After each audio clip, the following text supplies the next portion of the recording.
Pues muchas gracias al Ateneo Rebel por acogernos esta tarde para un rato de reflexión conjunta. Viniendo para acá en el metro, hay carteles que seguro que habéis visto también, de una campaña, bueno, la Semana de la Energía aquí en Barcelona. La campaña se llama Quan parlem d'estalviar energia, tu tens la paraula, y luego hay, eso se va completando con otras frases, ¿no? En esta campaña para el ahorro energético, uno de los carteles, por ejemplo, dice: Julia, ¿no tienes demasiado rato la nevera abierta? Lo que se puede, bueno, es importante, es una pregunta que vale la pena hacerse.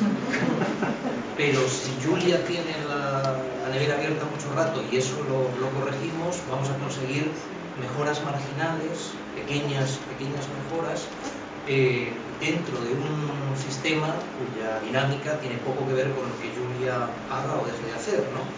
Quizá, si de verdad queremos hacer frente a los problemas reales, a los que se han referido ahora, pues tanto Esther como Andreu, la pregunta sería más bien: Julia, ¿no has dejado pasar demasiado tiempo sin socializar la banca y las grandes empresas energéticas? Iría por ahí. O sea, señalo solo esa tensión en la que llevamos ya muchos decenios. También ahora recordaba Esther un poco pues la historia de Río más 20. Claro, Río más 20 es Estocolmo más 40. Y de hecho es Silent Spring más 50. O sea, no es que no deberíamos hacernos de nuevas ante esta clase de enormes problemas, porque más o menos llevamos medio siglo con el diagnóstico razonablemente hecho, ¿no? Aunque nos haya costado tanto mirar de frente algunas cosas, ¿no? Y lo que sea, digamos, las políticas, incluyendo algunas políticas públicas interesantes que se han puesto en marcha en algunos países, pues se mueven dentro de este Julia con la nevera demasiado rato abierta, ¿no? Mejoras marginales dentro de un modelo cuya dinámica pues nos lleva al desastre, ¿no? Sin apenas espacio para el tipo de cambios de fondo, de cambios de modelo, de cambios revolucionarios pues que harían falta, que son los que evoca el libro de Daniel Talleyrand que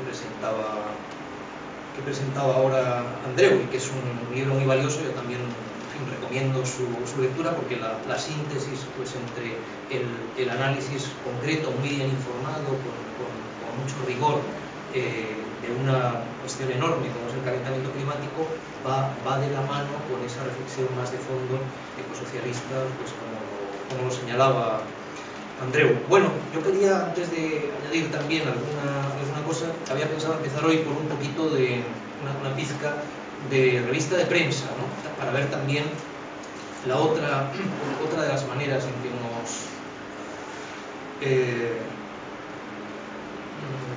típicamente pues estamos como sociedad esquivando cuestiones difíciles. Hoy había un artículo en El País de Daniel Innerarity, que es un filósofo vasco, un tipo bien interesante. Casi siempre lo que escribe pues son cosas que siempre aportan algo. Es también desde hace un tiempo director de una especie de think tank que tiene el gobierno vasco para intentar pensar los problemas del porvenir, ¿no? Y el artículo se llama La construcción social de la estupidez, y lo que se pregunta es por qué colapsan, empieza montándose, por qué colapsan las sociedades, ¿no? Dice: ¿qué razones explican el hecho de que, estando en una sociedad que puede ser más inteligente que sus miembros, también podamos ser más estúpidos de lo que somos individualmente considerados? Y este filósofo vasco apunta, entre otros asuntos, pero sobre todo a dos cuestiones importantes. Una es la dependencia de la información que nos suministramos unos a otros. O sea, nunca ninguno de nosotras digamos, podemos pensar a fondo de verdad más que un número muy pequeño de cuestiones, informarnos bien y tratar de seguir todas las cadenas causales y factores importantes. Para la gran mayoría de nuestras creencias nos tenemos que fiar de lo que nos van otras piezas, digamos, para componer un mosaico. Nosotros solamente verificamos pues muy poquitas de esas piezas personalmente, ¿no? Con lo cual va diciendo pues esto en sociedades complejas, con estos fenómenos, por ejemplo, pues de inversores que se mueven en manada, con los animal spirits, estos del capitalismo y tal, pues hay un problema muy serio ahí, ¿no? En esta dependencia de la cuestión de la confianza para conformar pues una imagen del mundo más o menos sensata, ¿no? Y luego la otra cuestión grande que apunta y también tiene interés es el horizonte temporal en el cual se mueve esta sociedad, ¿no? Escribe, por ejemplo, el instantaneísmo impide tomar decisiones coherentes. Cuando la perspectiva es temporalmente estrecha, corremos el riesgo de someternos a la tiranía de las pequeñas decisiones, etc., ¿no? Cada consumidor, mediante su consumo privado, puede estar colaborando a destruir el medio ambiente y cada votante puede contribuir a destruir el espacio público, pero, dice, no hay inteligencia colectiva si las sociedades no aciertan a gobernar razonablemente su futuro, ¿no? Y sigue un poquito también por esta vía. Bueno, aquí lo que es bastante asombroso, y lo tomo como ejemplo de un fenómeno que es amplio, tiene algo de típico, muchos analistas hacen cosas parecidas, es que señalando asuntos de importancia, nunca en este tipo de discurso, en estos medios también, pues atina el analista a señalar el que en realidad parecería que es el factor causal o un factor causal relevante en los problemas que se están analizando con perspicacia también en los detalles, ¿no? Y eso se llama capitalismo. No encontramos en filósofos pues bien informados y rigurosos en su terreno y con cosas interesantes que decir como Innerarity, no encontramos eso, ¿no? Por supuesto, si pensamos en esas dos grandes cuestiones a las que ha apuntado,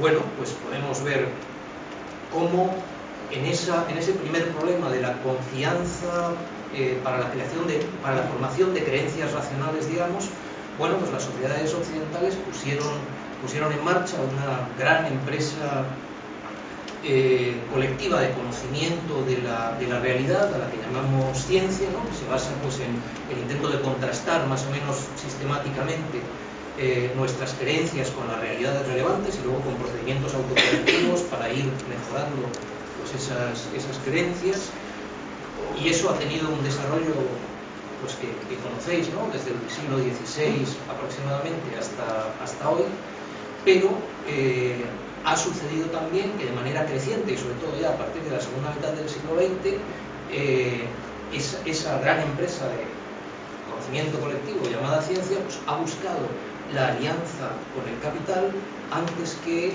la fidelidad, digamos, a la emancipación humana con la cual ha estado vinculada desde sus orígenes, y eso ha ido en detrimento pues, de nuestros intereses colectivos como seres humanos. Sin señalar eso, nos perdemos, creo que no atinamos a ver lo que está pasando, ¿no? Si a eso le añadimos la potencia pues, de lo que podemos llamar la maquinaria de distracción masiva dentro de la cual vivimos, desde los videojuegos al deporte de masas, y no tengo más que pensar en lo que era Madrid ayer por la tarde, una maquinaria de distracción masiva que está pues, orientada a la desconexión de la realidad, a la desconexión de realidades relevantes para nosotros, pues claro, y que eso tiene algo que ver también con la sociedad capitalista en la cual estamos, pues cómo nos va a sorprender que no logremos muy bien construir conocimiento compartido fiable, que es un problema real, ¿no? Y también en cuanto a la otra gran cuestión que apunta Innerarity, esa cuestión del horizonte temporal, pues hombre, poco cuesta demasiado conectar ese colapso del futuro, si se quiere, ¿no? Esa reducción cada vez más del horizonte temporal a lo inmediato y también pues, el rechazo de responsabilidades que busca externalizar cuando se pueda los efectos negativos de las propias acciones, que eso está vinculado con con el capitalismo y sobre todo con ese tipo de capitalismo financiarizado que está moviéndose pues casi a la velocidad de la luz en su asociación con la telemática o sea, ahí también bueno, yo eso lo he intentado ver con un poquito de detalle en algún escrito anterior, ¿no? La crisis ecológica en su dimensión temporal pues tiene que ver con el desarrollo del capitalismo en el último siglo y medio y luego sobre todo en los decenios más próximos, ¿no? Bueno, lo que quiero apuntar es que también, igual que en este artículo de Innerarity, nos ocurre a menudo cuando leemos análisis de la crisis ecológico-social o de aspectos concretos de la misma, ¿no? Pues la crisis de residuos o el colapso de las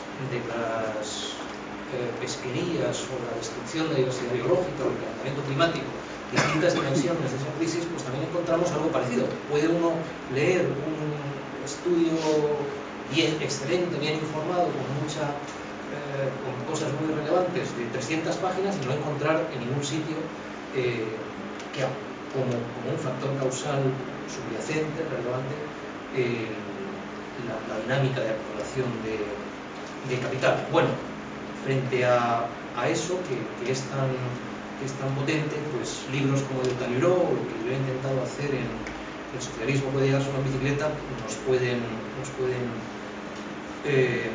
ayudar un poco, ¿no? Quería entonces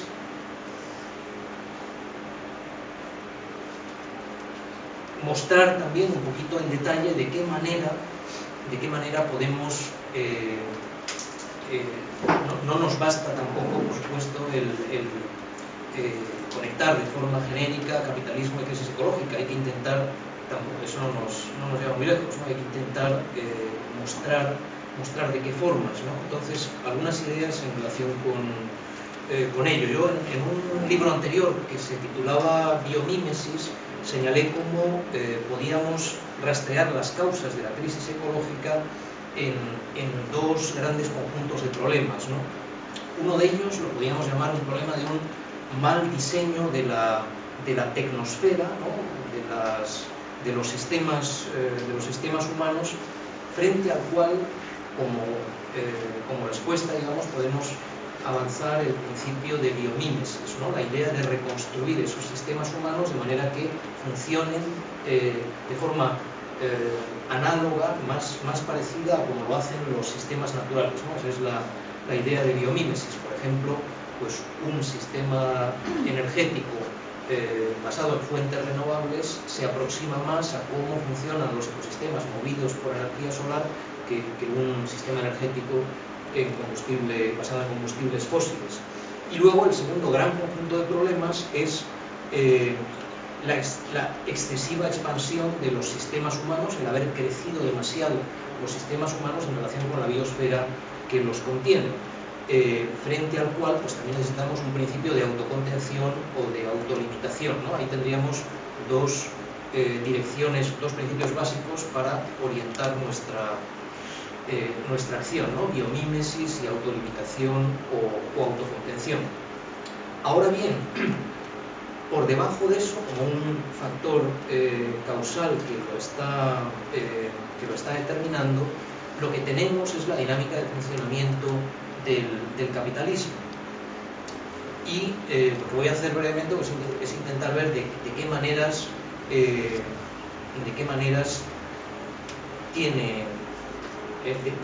actúa, ¿no? En relación con ese primer conjunto de problemas, el mal diseño de la tecnosfera, se me ocurren al menos 4 fenómenos significativos, ¿no? El primero sería las dificultades que tiene esa dinámica capitalista para considerar lo que podemos llamar la racionalidad conjunta de los procesos ecológicos, ¿no? Y su tendencia a parcelarlos y dividirlos cada vez más. Eso es lo que permite hallar fuentes nuevas de beneficio en cada uno de esos trocitos con que al final nos vamos quedando. Ahora, de hecho, hay una dinámica potentísima en ese sentido, con toda la idea de mercantilizar servicios de los ecosistemas, ¿no? En lugar de considerar pues los ecosistemas como un medio que tiene que funcionar bien en su integridad para que nosotros consigamos funcionar también bien. El capitalismo extiende los ecosistemas para procurar la expansión del valor mercantil, y en cambio una economía que de verdad fuese sostenible pues debería buscar la integridad ecosistémica, ¿no? Ahí tenemos ya toda una primera forma en la cual la dinámica capitalista está incidiendo en ese mal diseño de la tecnosfera, nuestros sistemas productivos, nuestras ciudades, nuestros campos de cultivo, etc. En segundo lugar, si quisiéramos de forma generalizada reconstruir nuestra industria, por ejemplo, hacia eso que algunos investigadores desde hace ya mucho tiempo llaman ecosistemas industriales, es decir, conectar por ejemplo, pues unas fábricas con otras de tal manera que los subproductos de una sirvan como materia prima para otra, y ir de esa manera pues haciendo como ciclos cerrados en emplazamientos industriales. Si quisiéramos hacer eso, que es lo que hace falta con criterios biomiméticos, y si quisiéramos evaluar tecnologías sometiéndolas previamente a una evaluación de impacto social y ambiental rigurosa, eso exigiría un tipo de intervención deliberada y racional en la organización de la producción que choca violentamente contra rasgos básicos también del capitalismo, sobre todo contra la prerrogativa de los capitalistas a la hora de decidir sobre las inversiones, ¿no? Por poner un ejemplo, pues cuando eso se llevó a cabo, ¿no? Porque en ese caso especial pues, digamos, había un interés de los dueños para ello, en una conocida fábrica suiza que se llama Renner Textil, ¿no? Entre otras cosas tuvieron que examinar para ello con criterios rigurosos los aproximadamente 8.000 productos químicos que se emplean habitualmente en la industria textil, ¿no? Para quedarse, digamos, solamente con lo que pudiera superar estándares de no toxicidad y de buen comportamiento socioambiental con esos criterios rigurosos. Bueno, después de hacer esa criba, de los 8.000 productos habitualmente usados, solamente podían quedarse con 38. Bueno, un empresario privado puede decidir y también hacer de ello pues luego una ventaja diferencial en su competencia, puede decidir hacer eso, pero si se intenta imponer a todo el sector químico como una decisión social, que sería por lo demás pues de lo más argumentable racionalmente, va a chocar contra un muro de resistencia tremendo. De hecho, medidas muchísimo más morigeradas como las que imponía aquí en Europa el reglamento REACH, pues ya toparon con esa resistencia brutal de toda la patronal química, ¿no?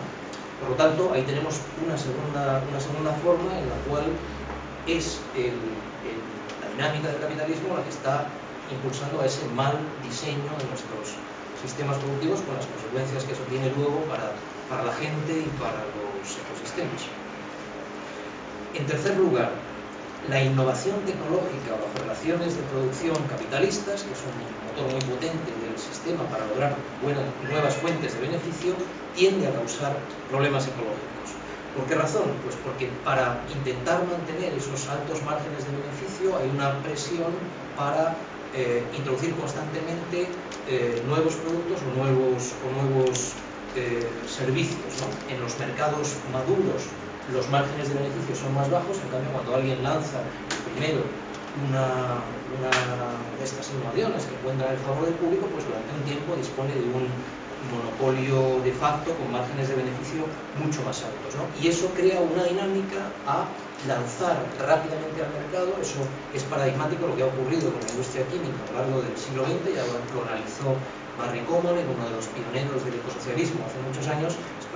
Eso crea una presión constante para lanzar innovaciones sin que tengamos ni una mínima podamos tener ni una mínima confianza en que no van a tener luego pues efectos previstos o imprevistos negativos para la gente y para los ecosistemas, ¿no? Ahí tenemos por tanto una tercera vía concreta, ¿no?, por la cual el capitalismo causa esos problemas, ¿no?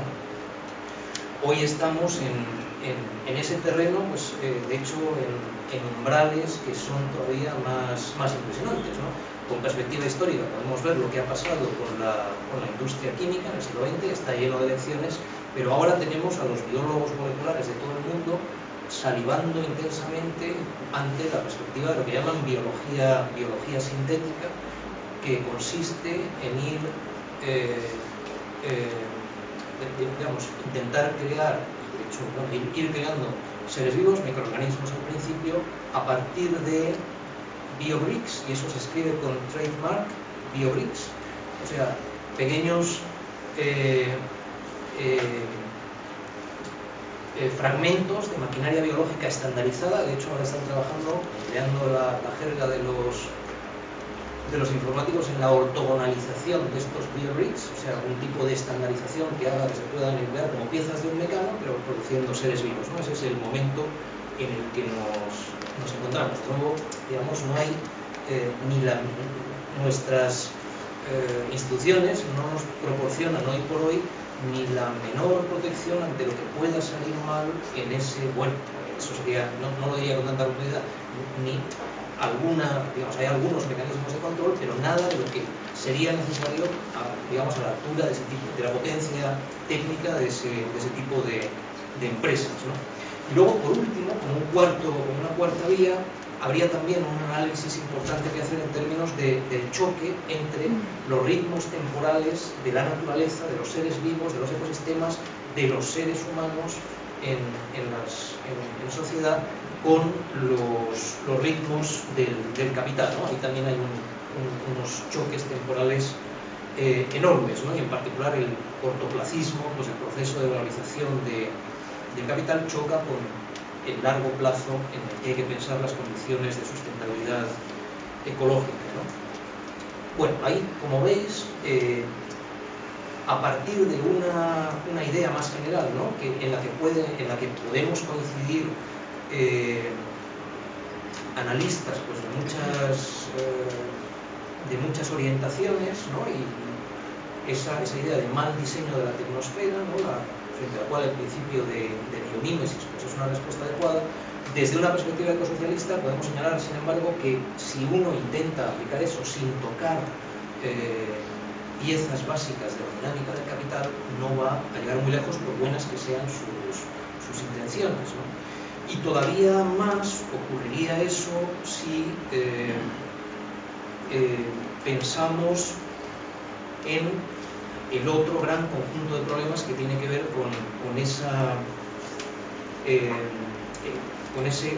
expansión excesiva de los sistemas humanos en relación con la biosfera. Lo que está detrás de ese proceso expansivo impresionante, cuya magnitud se nos escapa, o sea, normalmente eso tiene que ver, pues, con la dificultad para hacernos cargo de lo que son los fenómenos de crecimiento exponencial. Se nos escapa lo que ha pasado, la rapidez de lo que ha pasado, la magnitud de lo que hemos ido haciendo en los últimos 2 siglos, ¿no? Y el tipo de aceleración que eso ha ido cobrando. Bueno, pues ese problema de escala todavía está más obviamente relacionado con la dinámica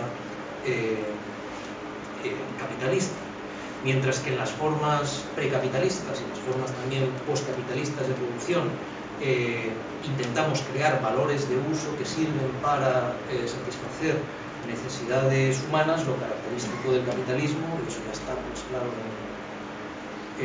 justo al principio del capital, es producir para valorizar el capital, ¿no?, en función de los valores de cambio y no de los valores de uso.